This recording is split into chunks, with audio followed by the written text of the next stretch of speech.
இந்த உலகத்திலே வரக்கூடிய எல்லா தலைவரும் தன்னுடைய முகத்தை முன்னால் நிறுத்துவார்கள். பார்த்தீங்கன்னா எல்லா தலைவருக்கும் கட் அவுட் இருக்கும், ஃப்ளக்ஸ் இருக்கும், செவர்கள் ஃபுல்லாக படமால நிரம்பி இருக்கும். ஒரு சின்ன துண்டறிக்கப்பட்டாலும் அந்த தலைவருடைய படம் இல்லாமல் வராது. தலைவருடைய படம் இல்லாமல் நீங்க ஏதாவது போட்டீங்கன்னா அந்த நிகழ்ச்சிக்கே வரமாட்டான். பேரை கூட என் பேர் இந்த அளவில் வரும், இந்த சைஸ்ல வரணும், இந்த ஃபாண்டில் வரணும், என்னுடைய பொறுப்பு கீழே வரும். எந்த தலைவரை எடுத்துக்கொண்டாலும் தன்னை முன்னிறுத்தினார்கள். ஆனால் தன்னை முன்னிறுத்தாமல் என்னை நீங்கள் வழிபட்டு விடாதீர்கள், என்னுடைய உருவத்தை நீங்கள் முன்வைக்காதீர்கள் என்று சொல்லி கொள்கையை முன்வைத்த ஒரே தலைவர் பெருமானார் நபி ஸல்லல்லாஹு அலைஹி வஸல்லம் அவர்கள். அவர்கள் தங்களை முன்னிறுத்தவில்லை, தங்களுடைய முகத்தை முன்னிறுத்தவில்லை.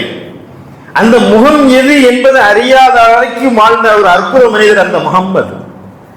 எனவேதான் இந்த உலக மக்கள் அனைவரையும் ஒரு பெரும் இயக்கத்திற்கு தள்ளி இருக்கிறார்கள். அந்த திருமுகம் எப்படி இருக்குமோ யார் ரசூலுல்லாஹ், அண்ணல் நபி பொன்முகத்தை கண்கள் தேடுது என்ற அடிப்படையிலே பெருமானாருடைய அந்த உருவம் எப்படி இருக்கும்? அவர்களை குறித்து ஒரு புகைப்படம் இல்லை. ஏன் இல்லை என்று சொன்னால், பெருமானார் நாயகம் ஸல்லல்லாஹு அலைஹி வஸல்லம் அவர்களுடைய பெரும் மதிப்பீட்டின் காரணமாக அந்த புகைப்படம் இருக்குதுன்னா அன்னைக்கு எல்லா பள்ளிவாசல்களிலும் அந்த புகைப்படம் ரசூலுல்லாஹ்வுடைய படத்தை வச்சிருப்போம். அதற்கு ஏராளமான சிலைகள் இருக்கும்.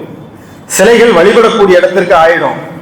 அந்த சிலைகளை அடிச்சு ஒருத்தன் நொறுக்கிட்டான்னா பெருமானாருடைய சிலையை அடிச்சு நொறுக்கிட்டான், அவனை திருப்பி உண்டாகும் என்று கலவரங்கள். இந்த சிலைகளினால் ஏற்படக்கூடிய இந்த சிலைகளை அழித்து ஒழிப்பதற்காக வந்தவர். எனவேதான் விடுதலை சிறுத்தை கட்சியினுடைய தலைவர் திருமாவளவன் அவர்கள் பெருமானார் நாயகம் ஸல்லல்லாஹு அலைஹி வஸல்லம் அவர்களை குறித்து மிக அழகாக சொல்கிறார். எந்த சூழ்நிலையிலும் தன்னை முன்னிலைப்படுத்தும் மலிந்த இந்த உலகத்திலே தம்முடைய உருவப்படத்தையோ சிலையையோ மக்களுக்கு அடையாளமாக உயர்த்தி பிடிக்காத மாமனிதர் நபிகளார். உருவ வழிபாட்டை மறுதலித்து தனி மனித ஆணவத்தை தகர்த்தெடுத்திருக்கின்றார்கள். எனவேதான் நபிகள் நாயகம் ஸல்லல்லாஹு அலைஹி வஸல்லம் அவர்கள் ஜனநாயகத்தினுடைய சின்னமாக, மானுடத்தின் அற்புதமாக அவர்கள் விளங்குகிறார்கள் என்று. இது வெறும் உபசரிப்பு வார்த்தை அல்ல. தன்னை முன்னிறுத்தக்கூடிய இந்த தலைவர்கள் மத்தியிலே கொள்கையை முன்னிறுத்துகிறார்கள் என்று சொன்னால், கொள்கை வலிமை உள்ள ஒரு தலைவர், கொள்கைக்காக அவர்கள் இந்த தான் ஏற்றுக்கொண்ட இந்த கொள்கையை இந்த மண்ணிலே நிலைநிறுத்துவதற்காக இறைவனால் அனுப்பப்பட்ட இறை தூதர். எனவே நாம் பெருமானார் நாயகம் ஸல்லல்லாஹு அலைஹி வஸல்லம் அவர்களை அறிமுகப்படுத்தும் போது ஒரு தலைவர் என்ற முறையில் அறிமுகப்படுத்துகிறோம், தவறில்லை. நாயகம் ஸல்லல்லாஹு அலைஹி வஸல்லம் அவர்கள் தலைவர் தான், அவர்கள் உயர்ந்த ஆட்சியாளர் தான், உன்னதமான இல்லற வாழ்வை நடத்தி காட்டிய பெரும் தலைவர் தான், பெரும் போர்களை முன்னெடுத்து நடத்தி வெற்றிகின்ற வெற்றி வீரர் தான். இப்படி அவருடைய வாழ்க்கையில் எல்லா பக்கங்கள் இருந்தாலும் எல்லாவற்றிலும் எடுப்பாக இருக்கக்கூடிய ஒரு பண்பு என்னவென்று சொன்னால், ஏன் அந்த முகமது நபிக்காக இந்த ஒட்டுமொத்த முஸ்லிம் சமுதாயம் உயிரை கூட கொடுப்பதற்கு உயிருக்கு மேலான நபி என்று சொல்கிறார்கள் என்று சொன்னால், அவர்கள் இறை தூதர் என்ற காரணத்தினால் தான். அவர்கள் இறை தூதர், இறைவன் அவர்களை பின்பற்றுமாறு, அவர்களுக்கு கீழ்ப்படியுமாறு இறைவன் கட்டளையிட்டான். என்னை பின்பற்றுங்கள் என்று பெருமானார் ஸல்லல்லாஹு அலைஹி வஸல்லம் அவர்கள் சொல்கிறார்கள் என்று சொன்னால், அதற்கு மிக முக்கியமான காரணம் இறைவன் எனக்கு வழிகாட்டுகிறார், நான் இறை தூதர். தன்னுடைய சொந்த அடிப்படை இன்றைக்கு இருக்கக்கூடிய எல்லா தலைவர்களையும் எடுத்துக்கொள்ளுங்கள். எல்லா தலைவர்களும் அவருடைய சிந்தனைக்கு அடிப்படையில் நல்ல செய்தியை சொல்லுவாங்க. அவங்க வாழ்கின்ற காலத்தில் உள்ள செய்திகளை மட்டும்தான் சொல்ல முடியும் அவங்களால. அன்றைய சமூகத்தில் இருந்த சூழ்நிலைகள், பிரச்சனைகளை பற்றி மட்டும்தான் அவர்களால் பேச முடியும். ஆனால் எல்லா காலத்திற்கும் உள்ள பிரச்சனையை, உலகத்தில் உள்ள அனைத்து பிரச்சனைக்குமான தீர்வை, அதுவும் அந்த தீர்வை மிகச்சிறப்பான முறையிலேயே எடுத்துச் சொல்லக்கூடிய ஒரு மகத்தான மனிதராக பெருமானார் ஸல்லல்லாஹு அலைஹி வஸல்லம் அவர்கள் திகழ்ந்தார்கள் என்று சொன்னார். அவர்கள் தலைவர் என்பதை தாண்டி அவர்கள் இறைவனின் தூதர். இறைவன் அவர்களுக்கு வழிகாட்டினார். இறைவன் பெருமானார் ஸல்லல்லாஹு அலைஹி வஸல்லம் அவர்களுக்கு வழிகாட்டினார்.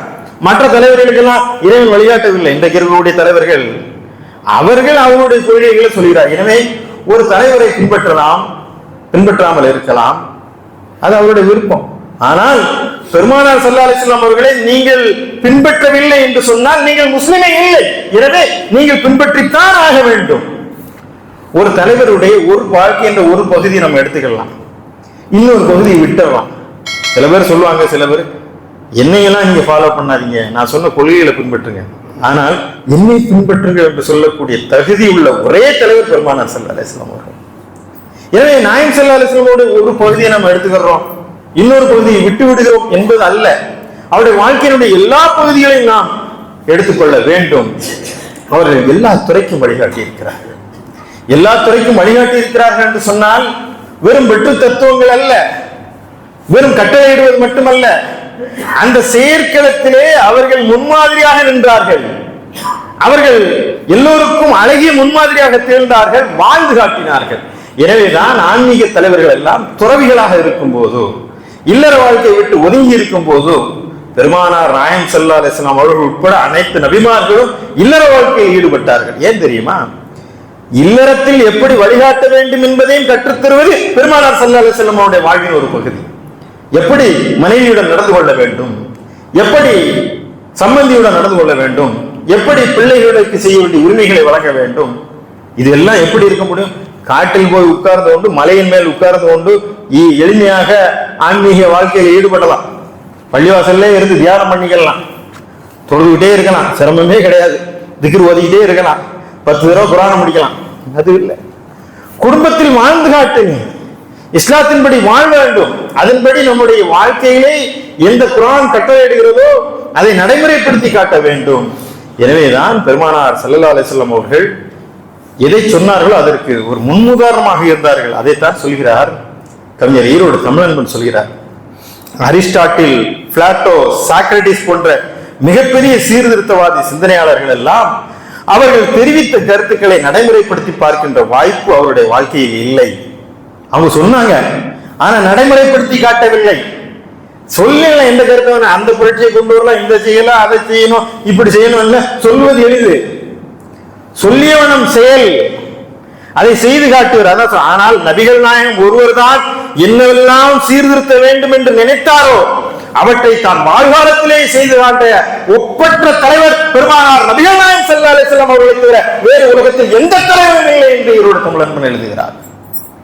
அடிமை விலங்கை அறுத்தெறிய வேண்டும் என்று சொன்னார்கள். தான் வாழுகின்ற காலத்திலே அடிமை விலங்கை அறுத்து எறிந்தார்கள். வட்டியை ஒழிக்க வேண்டும் என்று சொன்னார்கள்.